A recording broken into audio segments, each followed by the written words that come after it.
memberikan kenikmatan kepada kita, terutama nikmat iman, nikmat Islam, dan nikmat ihsan. Semoga sahabat-sahabat semua, baik yang mau sebentar lagi menikah, atau yang belum ada perencanaan menikah, tetapi ingin mengetahui tentang sesuatu hal yang berkaitan dengan nikah, atau yang sudah menikah dan ingin memperkuat lagi keilmuannya, saya doakan semoga Allah Subhanahu wa taala memudahkan jalannya dan Allah Subhanahu wa taala menjadikan kita semua termasuk hamba-hambanya yang gemar melakukan kebaikan. Alhamdulillah, mohon izin ada Ustadz Jajang atau Ustadz Hadul Azam pada kesempatan ini. Beliau pun ikut hadir, ya. Nanti bisa bantu untuk barangkali ada hal yang ingin ditanyakan terkait nanti teknis bagaimana ta'aruf, ya, secara praktisnya. Karena yang akan saya sampaikan pada kesempatan ini secara idealnya dulu, gitu ya, secara idealnya dulu. Dan saya ucapkan selamat datang di acara kelas Bingkai Ta'aruf online bagian 2 angkatan pertama. Ahad 8 Agustus atau tanggal 29 Zulhijjah 1442 Hijriah. Insya Allah acara ini saya akan menyampaikan sampai jam 9. Nanti akan ada sesi tanya jawab yang akan dipimpin oleh Kang Rizky Renaldi. Baik teman-teman semua, sobat-sobat semua, teteh AA yang ganteng berprestasi. Pada kesempatan ini izinkan saya untuk menyampaikan, mudah-mudahan bisa disimak dengan baik dan akan mendapatkan sesuatu hal yang luar biasa. Nah, di sini judul malam ini, ya, teteh AA yang cantik dan cakep, adalah ta'aruf secara syar'i, ya, ta'aruf secara syar'i. Anu kumaha atuh gitu ya. Nah, ini kenalkan dulu nih si ganteng kalem dari Bandung, ya. Ini Ketua Yayasan Mutiara Yasin Assalam yang baru berdiri beberapa bulan, alhamdulillah, yang dipandu oleh Ustadz Jajang. Yang kedua, saya pun diamanahi sebagai Ketua IOA Center Bandung atau Employee of Allah, ya. Yang ketiga, saya berkecimpung di Inspirasi Fitrah Center. Yang keempat, saya sebagai Korps Mubalik Uswatun Hasanah, dan yang kelima adalah trainer Bingkai Ta'aruf Syariah. Itu mungkin sekedar pengenalan. Alhamdulillah, saya dikaruniai istri 1, anak 5, alhamdulillah. Mudah-mudahan teman-teman ya yang mau nikah bisa nyusul ya, dan dimudahkan jalannya oleh Allah. Mendapatkan istri yang solehah atau suami yang soleh. Yang satu sama lain ingin belajar, tidak sampai di sini, tetapi sampai nanti tua. Sampai akhirnya ajal menjelang. Dan kita tetap mau belajar. Nah, di sini sobat-sobat semua yang cantik dan ganteng, ya. Ini ta'aruf. Menurut Islam memang sudah sering sekali terdengar di kalangan masyarakat muslim. Namun ternyata belum banyak juga yang mengerti dengan benar apa itu ta'aruf dalam Islam dan bagaimana prosesnya yang benar. Jadi kebanyakan orang masih salah dalam mengartikan ta'aruf. Ta'aruf maka tak kenal maka tak sayang. Oh ye, gitu kan? Nggak seperti itu juga ya. Tapi ada syaratnya. Gitu. Baik netizen semua, ya, arti ta'aruf dalam Islam. Jadi ta'aruf berasal dari kata ta'arrofa ya ta'arrofu yang berarti saling mengenal. Ya, saling mengenal. Nah, kita lihat di sini arti ta'aruf dalam Islam. Nah, sehingga dapat disimpulkan bahwa ta'aruf merupakan sebuah proses perkenalan atau pengenalan antara dua keluarga yang memiliki niat dan maksud tertentu untuk menuju jenjang pernikahan dan sangat dianjurkan, teman-teman semua. Cuman kan bingung, ya kenalan kumaha malu gitu kan. Aduh kumaha ya malu. Nah, makanya di sini kita jadi solusinya ya. Nah, di sini ada ayat yang sering kita dengar ya di pengajian-pengajian. Saya izin bacanya. A'udzu billahi minasy syaithanir rajim.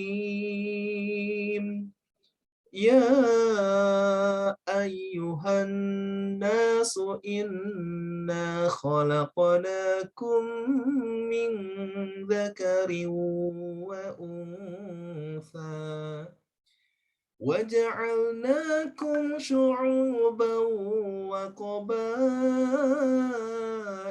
لتعارفوا إن أكرمكم عند الله أتقاكم إن الله عليم خبير. Sadaqallahul Azim al-ayah. Wahai manusia yang merasa manusia harus terpanggil ya. Wahai manusia, terpanggil kan? Alhamdulillah. Sungguh kami telah menciptakan kamu dari seorang laki-laki dan seorang perempuan. Kemudian kami jadikan kamu berbangsa-bangsa dan bersuku-suku agar kamu saling mengenal. Sesungguhnya yang paling mulia di antara kamu di sisi Allah ialah orang yang paling bertakwa. Sungguh Allah Maha mengetahui, Maha teliti.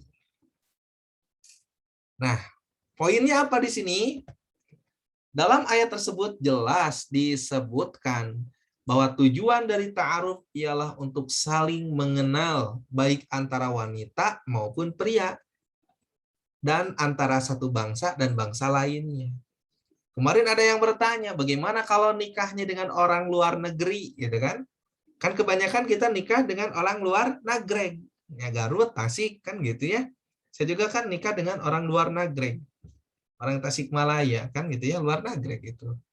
Nah, itu tujuannya untuk apa? Saling kenal mengenal. Coba aja samping kiri kanan kita, yang ini suku Sunda, yang ini suku Batak, yang ini suku Jawa, yang ini suku Rorombehan, kan bukan gitu ya maksudnya.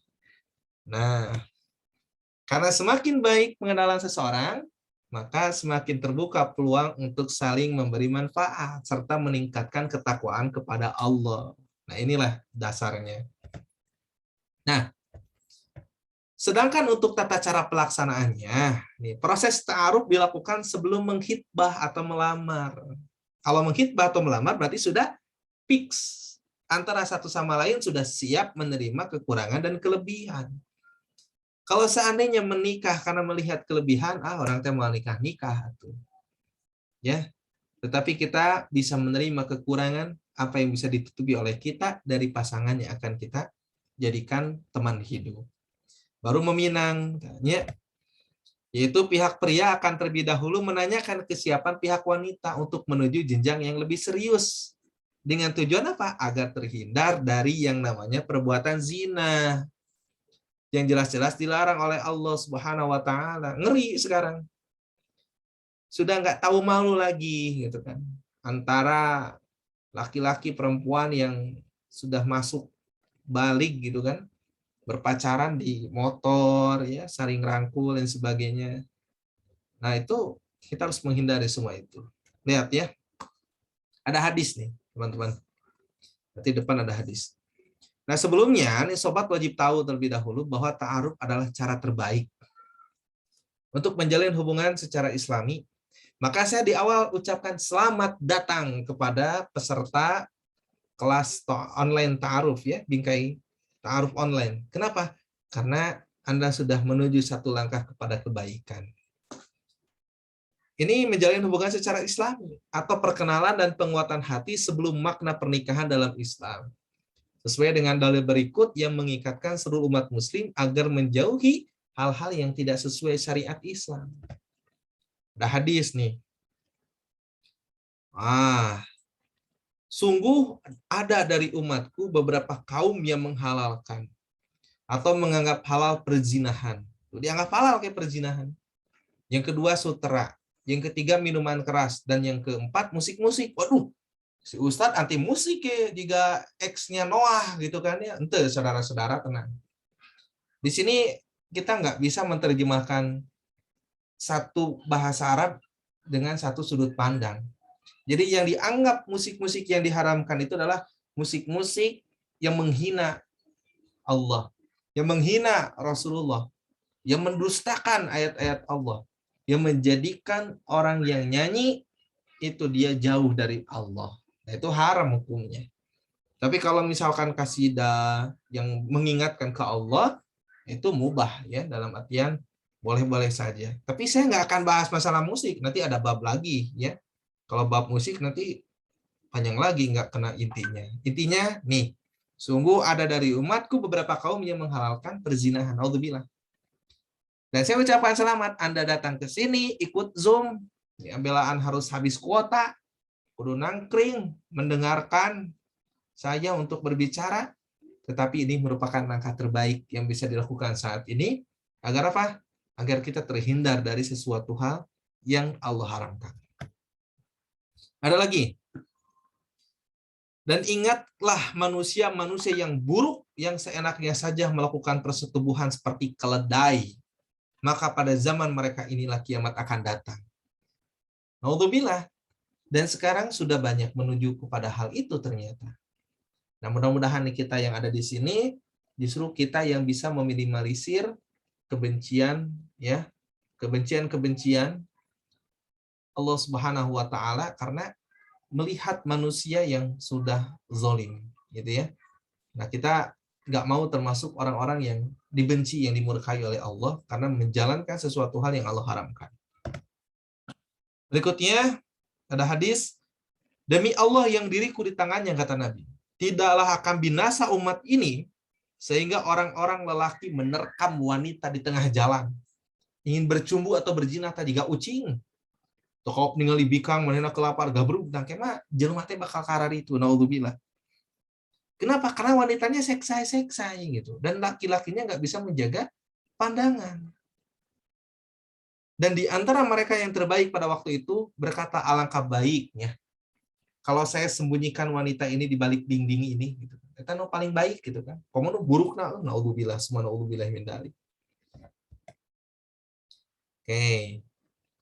Nah, supaya terhindar daripada itu, nih ada 15 cara ta'aruf yang syar'i ya. Kasih mak. Ini yang pertama, agar tidak melanggar agama. Tidak ada aturan baku sebetulnya atau ketetapan khusus mengenai tata cara berta'aruf yang benar. Namun harus tetap memperhatikan pergaulan dalam Islam atau adab-adab dalam bergaul antara pria dan wanita.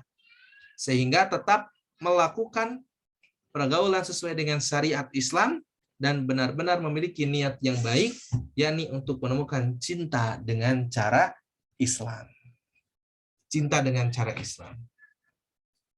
Jadi jangan lagi nanti ada lagu harusnya aku yang di sana. Nah, jangan lagi begitu. Tarimakeun takdir. Ya, itu lagu itu lagi booming sampai-sampai saya nggak menghafalnya jadi hafal gitu kan. Jadi berharap mendoakan saya tadi gerak cerai kan gitu. Taunya saudara-saudara ya yang masih jomblo ya. Jomblo fisabilillah. Nggak harusnya, pokoknya atas takdir namanya gitu. Baik. Yang kedua, Kedua, membersihkan niat karena Allah. Ya, membersihkan niat karena Allah. Bersihkan niat. Dan ikhlaskan menikah adalah ibadah semata untuk mencari ridhonya. Dan mencapai keutamaan menikah dalam Islam. Tidak mudah memang menerima calon suami atau istri, sobat apa adanya. Apabila yang datang tidak sesuai dengan kriteria yang kita harapkan, disinilah sandungan atau ujian pertama keikhlasan, sobat. Disinilah. Laki-laki pinginnya yang cantik, yang lebih muda dari usianya. Perempuan pinginnya yang lebih mapan daripada dia. Ternyata Allah beri pasangan hidupnya, istrinya nggak terlalu cantik, suaminya kerjaannya serabutan. Nah, disinilah kita harus bersihkan niat. Ya, bersihkan niat. Kenapa? Tujuan nikah itu buat apa? Apakah hanya untuk puas? Nih, kalau seandainya kita menikah, pingin yang ganteng, pingin yang cantik, ketika udah nikah, terus mata kita nggak dijaga, tetap bakal eleh tah istri orang teh. Bakal eleh suami kita teh. Kenapa? Karena setan itu membuat indah di awalnya itu. Padahal di dalamnya banyak ranjau-ranjau. Ya wayahnya kalau misalkan teteh nanti mendapatkan suami yang tidak seperti Syahrul Khan, yang tidak seperti Ariel Noah misalkan ya, yang tidak seperti siapa itu yang ganteng-ganteng teh lah, pokoknya mah negara ganteng, tiba-tiba dapat suami yang misalkan hitam sawo matang misalkan ya, terima aja. Atau teteh nih ya mendapatkan suaminya yang kerjaannya saat ini belum tetap, gajinya belum tetap, cing yakin teh. Kalau seandainya teteh mendukung suaminya nanti gitu kan, pasti akan Allah kasih rezeki. Ya, jadi bersihkan niat. Memang sulit, tapi harus kita jalani. Jangan sampai kunaon alasanna ini si AA dengan istri teh yang nu geulis supaya teh era dibawa ke undangan. Tamang geus kacau niatna. Gitu ya. Niatkan semuanya karena Allah. Karena nanti pasangan kita itu akan terlihat cantik kalau seandainya kita bisa menjaga pandangan mata ini. Kalau mata ini tetap dibiarkan liar gitu kan. Jika 1000 perempuan lagi malah cukup. Ya, kan tekuat meren. Begitupun perempuan, ya kaya itu kaya, ya mapan enggak. Segala sesuatu bersihkan niatnya. Dan kita memohon kepada Allah bahwa kita meminta kepadanya agar diberikan pasangan hidup yang kelak akan bisa bersama-sama dibawa untuk menuju kepada keridhaan Allah. Yang ketiga, berupaya menjaga kesucian ini, ya, cara ta'aruf itu. Agar kesucian cara ta'aruf yang benar terjaga, maka harus jaga rambu-rambu syariah. Ulah main tubruk main telepon, video call ya. Enak kerusum, dan teh PC, video call WhatsApp. Mana dong senyumnya, AA pingin lihat, dikitukeun ku teteh, aduh, ulah atuh teh. Eta teh juga pangharep-harep kita gitu. AA mana? Nah ini AA gitu kan. Cing mana itunya pingin lihat gitu kan bibirnya, udah kacau itu mah. Tidak boleh berkholwat. Berkholwat itu tidak hanya berduaan di bioskop, tapi berkholwat ketika video call juga berkholwat. Apalagi kalau sudah punya istri, Kang Tommy. Jangan, Kang Tommy. Menjaga pandangan, ya. Menjaga aurat. Hati-hati ya. Menutup aurat, bukan membungkus aurat ya. Kalau membungkus aurat mah lekuk tubuhnya masih kelihatan. Apalagi ketika sasapedahan. Dasar istighfar ya pamagete di dinya mah. Ya. Terus memilih tempat yang tepat, bukan tempat mencurigakan seperti kamar kos yang sempit. Jangan kepedean, nggak apa-apa.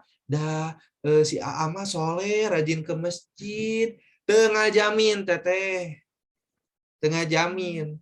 Sok sanajan rajin ke masjid, namun diberean ku teteh mah bakal ngagarauk, teteh. Kenapa? Karena kata Allah, wala taqrabu zina. Dia sudah mendobrak itu, benteng itu. Maka udah jangan, sebetulnya saya bukan suudon kepada laki-lakinya yang baik itu, tapi suudon ke setan. Dia akan menjadi yang ketiga untuk membisiki gitu kan. Jangan kepedean, udah nggak ada acara ke kos duaan ya, yang sempit lagi naon deui atuh.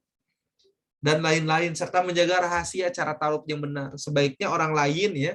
Ini kecuali perantara. Nanti biasanya Ustaz Jajang perantara sama Ustazah Asri ya. Hanya tahu rencana pernikahan dari undangan saja udah gitu. Kalau perantara ya harus tahu dari detailnya. Nah, keempat, kejujuran kedua belah pihak.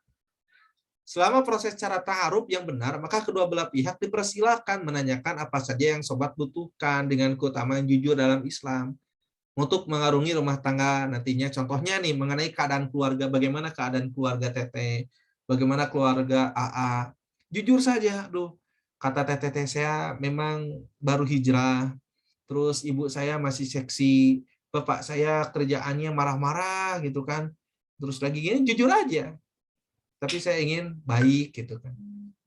Terus lagi ya terus tentang prinsip dan harapan hidup. Jujur aja prinsipnya apa sih gitu kan. Terus sesuatu yang disukai kan kalau dulu saya waktu kecil kan ada makes ya. Makes itu makanan kesukaan, ada mikes, ada minuman kesukaan, atau mapo makanan favorit, tanyain gitu kan. Oh, aku mah senangnya seblak plus rendang misalkan. Oh, nggak apa-apa, jujurin aja. Jadi hingganya nanti ketahuan gitu ya. Nah, di sini di dalam cara taruh yang benar, sobat nggak boleh bohong. Ya, nggak boleh bohong. Jujur aja seadanya. Tapi ceritakan dirimu apa adanya. Dan memiliki harapan nanti kalau misalkan berumah tangga, insya Allah kita akan ini, akan ini, akan ini. Tapi ulah nggak buang. Sehingga kedua belah pihak akan mengetahui bagaimana calonnya tersebut. Selama proses cara taruh yang benar, kedua belah pihak serius dan sopan dalam berbicara serta menghindari membicarakan hal yang tidak perlu. Ya, misalkan maaf ya teteh, kalau teteh pernah nggak misalkan yang menanyakan sesuatu hal yang nggak perlu misalkan, yang serius gitu kan ya, sopan. Kalau misalkan nanya misalkan apakah dia masih gadis atau masih janda misalkan ya nanya yang sopan. Teteh masih gadis atau janda? Ulah gitu itu mah. Itu benar. Mohon maaf mungkin dari status pernikahan, apakah teteh sebelumnya pernah bersuami atau enggak misalkan. Nah, yang sopan ulah dinyanyikan. Kau masih gadis atau sudah janda? Wah, gitu mah. Langsung tak ku calon mertua teh disediakeun eta sapu ke ngagitarna gitu kan ya. Gitu. Nah, yang kelima, menerima atau menolak dengan cara ahsan. Jika selama cara ta'aruf yang benar ditemukan kecocokan, maka akan dilanjutkan ke jenjang selanjutnya. Gitu nanti. Namun jika selama cara ta'aruf yang benar tidak ditemukan kecocokan, maka calon bisa menyudahi cara ta'aruf yang benar dengan cara yang baik dan menyatakan alasan yang masuk akal. Ulah begini, kenapa sih menolak lamaran dia? Maaf ya, kayaknya saya nggak selevel dengan dia. Emang kenapa? Kan saya S2. Masa suami yang mau saya menikahi saya itu SMA lulusannya? Ah, nggak mau. Nah, jangan begitu. Kenapa AA nggak mau dijodohkan sama dia? Aduh, mohon maaf. Saya itu pinginnya yang kayak gini, dia tidak sesuai dengan keinginan saya. Lihatnya ke fisik, nanti jadi rasis. Ya. Nah, tapi dengan cara yang ahsan, cara yang baik, ya. Segera sampaikan ketidakcocokan sobat. Jangan sampai membuat calon menunggu lama. Karena akan dikhawatirkan calon akan sangat kecewa karena telah terlalu berharap kepadamu. Jadi gitu, misalkan ada sesuatu hal yang sangat prinsip yang membuat saya tidak menerima saya dijodohkan dengan dia. Apa prinsipnya? Saya, kata teteh itu, menginginkan seorang suami yang bisa berlemah lembut akhlaknya. Tetapi ketika dalam proses ta'aruf, saya perhatikan dalam setiap bahasanya banyak keluar kata-kata yang kotor. Setiap saya tanya, dia mudah tersinggung. Untuk menjaga sesuatu hal yang tidak saya inginkan, lebih baik saya stop. Saya sudahi ini. Begitu ya, misalkan cara-cara yang baik lah. Nah, ini tadi yang kelima ya. Tolak dengan cara yang ahsan. Ulah, cuy, cadu orang Korea misalkan ulah gitu. Baik. Diperlukan perantara ya. Dengan adanya perantara, maka akan membantu sobat untuk mencari informasi mengenai pasangan cara taruh yang benar. Cara taruh yang benar yang dilakukan tanpa perantara, maka akan rentan dari kebersihan hati. Sebab jika cara taruh yang benar dilakukan hanya berdua saja, maka semua hal bisa saja terjadi, saudara. Dan alhamdulillah kita punya guru, namanya Ustadz Jajang. Beliau bukan hanya satu atau dua yang sudah beliau fasilitasi, tapi sudah seratusan lebih. Kalau misalkan sobat-sobat di sini ingin menjadikan beliau sebagai perantara, kami sebagai perantara, insya Allah kami siap bantu. Penting satu, niatnya lurusin, ya, supaya yang dilakukan dapat keridhaan Allah. Dan hingganya kita nggak melakukan ta'aruf secara berdua, itu nggak akan beres gitu. Ya, apalagi berdua-duaan itu banyak timbul fitnah. Kata-kata yang tidak sepatut dikeluarkan atau diumbar akan begitu mudah terlontarkan. Dengan adanya perantara, maka akan membantu mempertegas proses cara taruh yang benar. Seseorang perantara akan membantu memberikan batas waktu kepada pasangan cara ta'aruf yang benar. Dikasih batas waktunya, kapan deadline cara ta'aruf yang benar, kapan cara ta'aruf yang benar selanjutnya dilakukan, kapan pertemuan dengan orang tua, kapan acara lamaran, dan lain-lain. Nanti perantara itu akan mengarahkan seperti itu, gitu. Jadi dimotivasi, diingatkan kembali. Semuanya akan menjadi jelas dan tidak berlama-lama. Berbeda dengan cara ta'aruf yang benar yang sobat lakukan berdua saja. Sobat dan calon bisa nggak jelas dalam menentukan deadline, gimana ya gitu. Jadi nggak ada ketegasan, akhirnya nggak gantung. Nah, terus yang ketujuh, cara mengurangi fitnah sebetulnya ini ta'aruf syar'i itu. Kebanyakan orang mengira bahwa perantara cara ta'aruf yang benar adalah murabi atau guru agama kan? Padahal siapa saja bisa menjadi perantara, misalnya orang tua, teman, saudara, dan sebagainya. Sobat pun bisa menjadi perantara, asalkan sobat tahu dengan jelas siapa yang akan diperantarai dan mengetahui bagaimana cara ta'aruf yang benar, yang dibenarkan oleh agama. Seperti itu. Nah, di sini Ustaz Jajang bisa sebagai guru kita, bisa sebagai saudara kita, ya. Nanti yang akan mengarahkan. Nah, berikutnya yang ke paragraf berikutnya. Sebaliknya, ya sebaiknya yang menjadi perantara adalah mereka yang telah menikah. Karena mereka sudah mengetahui proses menuju pernikahan. Alhamdulillah, Ustaz Jajang mas sudah menikah sama Ustazah Asri. Anaknya udah pada gede, yang paling kecil usia 4 tahun ya, yang udah gede udah mau SMA. Menuju pernikahan dan untuk menghindari fitnah yang terjadi dengan salah satu ya calon ta'aruf, cara ta'aruf yang benar. Yang kedelapan, proses ta'aruf yang benar nih dalam hal ini juga tidak ada ketetapan khusus. Proses cara ta'aruf yang benar bisa dilakukan dengan berbagai cara, namun harus tetap sesuai dengan adab-adab dalam bergaul antar lawan jenis.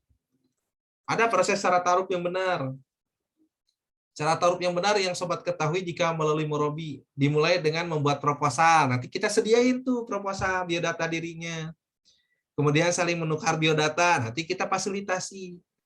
Nah, nanti kita pun memfasilitasi untuk apa? Mengadakan proses pertemuan di suatu tempat dengan disertai murabinya. Misalkan yuk kita di warung steak ya, atau misalkan di ayam kaki lima untuk kita ngetanya. Ya kayak di sekre Yasin Asalam kita fasilitasi. Tapi misalkan aduh saya pingin di apa tempat makan, ulah tong wakaheula. Roma kayak bisa digerebek ke PPKM-nya. Tapi kalau sudah normal mah hayulah, mau nolak mau diajak banyak gitu. Nah, proses percakapan dengan calon pasangan dengan hijab atau tabir yang menghalangi keduanya saling bertatapan. Proses melihat calon pasangan, proses meminta kepastian apakah cara ta'aruf yang benar akan dilanjutkan atau tidak. Nah, memberikan tenggang waktu untuk berpikir atau melakukan istikharah. Setelah itu, yuk kita kasih kesempatan buat apa? Untuk mikir, untuk istikharah, sehingga apa yang dilakukan, apa yang diberikan, diputuskan, itu berdasarkan petunjuk dari Allah. Kemudian jika pasangan sudah merasa cocok, maka akan dilanjutkan pada proses selanjutnya, yaitu kapan waktu khitbah dan proses selanjutnya. Nah, itu ya. Nah, berikutnya yang ke-9, diketahui orang tua dan keluarga. Adapun proses yang sobat ketahui, jika melalui orang tua, saudara, sahabat, dan lain-lain, itu dimulai dengan menanyakan apakah bersedia diperkenalkan dengan calon cara ta'aruf yang benar, gitu kan. Menentukan kapan waktu cara ta'aruf yang benaran, menentukan tempat pertemuan, biasanya pihak pria datang ke rumah pihak wanita. Namun juga bisa di tempat lainnya, ya, misalkan di kafe atau lain sebagainya. Terus memperkenalkan kedua calon, cara ta'aruf yang benar. Selama ini boleh mempertanyakan sesuatu yang diperlukan. Nah, ini media Zoom saat ini caranya gitu ya. Nanti insya Allah kita akan offline ya kalau sudah beres PPKM-nya. Menentukan waktu khitbah dan seterusnya. Nah, kedua calon pulang ke rumah masing-masing dengan hati berbunga-bunga kan. Bahagia loh itu teh. Aslinya. Sulit makan. Kalau sekali makan pinginnya yang enak gitu ya. Dan diberikan tengah waktu untuk berpikir dan istikharah. Kemudian jika pasangan sudah merasa cocok, maka akan dilanjutkan pada proses selanjutnya, yaitu kapan waktu khitbah dan proses selanjutnya nikah. Ya. Nah, ke-11, pada saat ta'aruf yang benar, saling mengirim SMS, WA, saling menelepon, PC bolehkah? Nah, ada yang menyatakan, menelepon ataupun saling berkirim SMS, WA-an, Telegraman, BIP-an, Twitteran, hukumnya adalah mubah. Boleh. Selama aktivitas tersebut tidak mengajak kepada kemungkaran atau kefasikan. Nggak apa-apa lah, kan kita mau nikah. Kita itu aja lah, nunda saham dulu, gitu kan kita mau nikah. Naudzubillah, itu banyak yang dilakukan oleh remaja yang tidak tahu adab. Jadi dia kepedean mau nikah, nggak apa-apa lah, ini udah nggak kuat, pengen itu, gitu kan. Akhirnya apa yang terjadi? Berzina. Berzina. Kalau anaknya berzina, hasilnya dia nggak dapat waris dari pihak bapaknya, gitu kan. Naudzubillah, kan gitu. Nah, ini hanya membicarakan yang seperlunya untuk mengetahui atau mengenali calon pasangan. Ulah gece, malam tiba. Assalamualaikum, Ukhti. Mohon maaf, ini hanya sekedar mengingatkan. Jangan lupa ya, sebelum bobo tidur. Sebelum bobo berdoa dulu. Dan ada hal yang lebih penting. Tolong doakan aku di sepertiga malammu. Kata ulah. Nggak penting. Ya. Atau misalkan teteh, Assalamualaikum akhi, malam sudah sepertiga malam sudah tiba. Mari bangun, bangun. Gitu kan, lah atas. Itu mah nggak penting ya. Saat ta'aruf berlangsung. Nanti kalau sudah menikah baru udang gitu ya. Gitu. Baik. Nah, ada yang menyatakan saling SMS dilarang, ada juga yang dilarang. Betapa banyak mereka yang tergelincir disebabkan fitnah komunikasi. Tak pandang bulu, baik orang awam ataupun para penuntut ilmu agama. Bobogohan gitu mah. Tos weh. Wala takrobo zina, dia sudah dobrak itu. Maka jangan menganggap diri kita banyak keimanan. Geus duaan dengan lawan jenis, setan akan datang untuk menggoda. Ya, naudzubillah. Semoga kita dilindungi. Yang ke-12 nih, menghindari fitnah hati. Fitnah hati memang sesuatu yang sulit dikendalikan. Apalagi dalam masa kesendirian. Manusia hatinya sangat lemah. Di saat itulah setan masuk. Sehingga seseorang tidak bisa beralasan bahwa dirinya mampu menjaga hati untuk melegalkan SMS dengan calon tambatan hati. Awas ya, hati-hati ini. Kan kita pingin yang baik, maka awali dengan yang baik. Saat pintu-pintu keakraban terbuka, keintiman akan terbentuk, misalnya dengan mengirim kata-kata yang belum selayaknya terucapkan. Ya, Abi udah bangun belum? Abi udah makan belum? Ada. Siapapun bisa tertimpa itu. Yang ke-13 ya, cara ta'aruf yang syar'i, pikirkan yang terbaik ya. Nah, sobat, di antara kedua jawaban tersebut maka pikirkanlah yang terbaik menurut sobat. Namun alangkah baiknya untuk ber-SMS-an, ber-WA-an, termasuk media lain yang hanya berkomunikasi berduaan saja dengan calon pasangan, perlu dihindari untuk menjaga hati ya. Tenang, sabar, nggak lama kok gitu kan. Nanti kalau udah halal baru enak gitu. Ada naik motor ada yang boncengin ya teh ya. Kalau lapar ada yang ngasih jajan ya. Terus kalau laki-laki pulang ada yang nyambut dengan penuh senyuman. Luar biasa. Segala sesuatu mengenai pasangan bisa kita tanyakan kepada perantara. Nah, tanyakan aja ke perantara. Kalau akhwatnya nanti ke Teh Asri. Ini gimana nih, gitu kan. Nanti kan Ustaz Asri sama Ustaz Jajang nanti komunikasi. Dan mereka mau udah bebas, suami istri. Ini harusnya begini nih. Ini harusnya begini nih. Nah, akhirnya dikomunikasikan oleh Ustaz Jajang ke ikhwannya. Meskipun Ustaz Jajang suka mengobrolin tentang pernikahan orang lain, ya beliau nggak berani berduaan dengan calon itu. Nanti ajajangnya ke kapita, gitu kan ya. Akhirnya beliau menjaga, udah ke istrinya. Tapi kalau riungan bersama-sama, nah beliau pun insya Allah bisa. Beliau pun sama menjaga ya. Nanti saya pun sama menjaga. Tapi jika memang diperlukan dan mendesak, serta tidak bisa melalui mahramnya, maka harus tetap hati-hati. SMS seperlunya saja, jangan ditambah-tambah dengan gurauan. Emotion lope, emotion ina berem gitu kan. Kita teh kabayang kula laki mah. Misalkan assalamualaikum, waalaikumsalam dijawab ya terus pakai emotion berem dari teh. Enggak sih kabayang si laki-laki teh. Hati-hati aja. Jangan ditambah-tambah ya. rayuan ataupun yang sejenisnya yang tidak perlu. Contoh misalkan, yang gini, lihat profilnya, luar biasa ya, kamu cocok mengenakan kerudung itu, saya jadi kalinglap, misalkan gitu, terserah itu mah. Bagi perempuan, kita teh bakal kelepak-kelepak, lah coba-cobanya, dipraktekeun. Ke-14 ya, menghindari godaan setan. Setan sangat pandai menggoda Bani Adam, maka berhati-hatilah dari tipu dayanya. Demikian juga pada umumnya seorang akhwat, jika diberikan perhatian oleh seorang ikhwan, baik lewat SMS, tulisan, atau yang sejenisnya, maka dia akan tertarik. Walaupun ikhwan tersebut tidak ada niatan untuk menggodanya. Awas PHP, pemberi harapan palsu, hanas ke sepede si teteh teh. Nah, kayaknya dia suka deh sama saya pun suka sama dia. Tapi bohong, gitu kan bahaya. Ya. Nah, terakhir, hindari percakapan tidak penting ya. Hindari percakapan yang nggak penting. Hindari kata-kata yang dapat merusak hati. Dan jangan melampaui batas. Ber-SMS-an, ber-WA-an, ber-messengeran, ber-BIP-an, ber-telegraman. Ya, hanya seperlunya saja dalam rangka proses menuju pernikahan. Contoh, nanyakan, insya Allah ya nanti tanggal segini kita akan melakukan akad, misalkan udah aja gitu. Nggak usah ada emotion lope, emotion merah bibir, emotion berbunga-bunga gitu kan. Nanti kalau sudah jadi suami istri baru mesra. Dan awas hati-hati, hari sebelum bobogohan pingin mesra, hari sudah menjadi suami istri, digalak ka istri teh. Istri minta antur, mending ngambek. Pingin diantarkan itu, kamu teh nggak tahu, saya teh lagi banyak kerjaan, kan bisa sendiri ya tuh. Kamu teh punya kaki, nu kitu mah nya, kudu dididik, nu kitu mah. Ulah kitu nanti.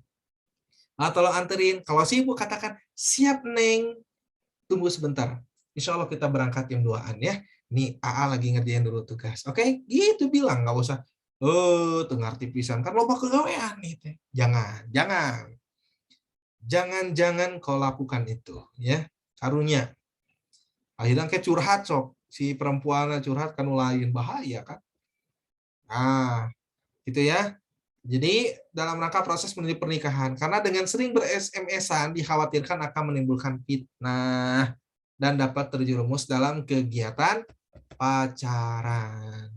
Thank you. Nah, ini teman-teman, nomor WA saya ya. 0812-2356-7099. Kalau Facebooknya Roni Abu Salik ya. Ini kalau channel YouTube-nya Roni Abu Salik Channel ya. Itu saja mungkin yang bisa disampaikan pada kesempatan yang berbahagia ini ya. Mohon maaf jika ada kata atau sikap yang kurang berkenan. Mudah-mudahan apa yang disampaikan menjadi ilmu yang bermanfaat. Amin ya Allah ya Robbal alamin.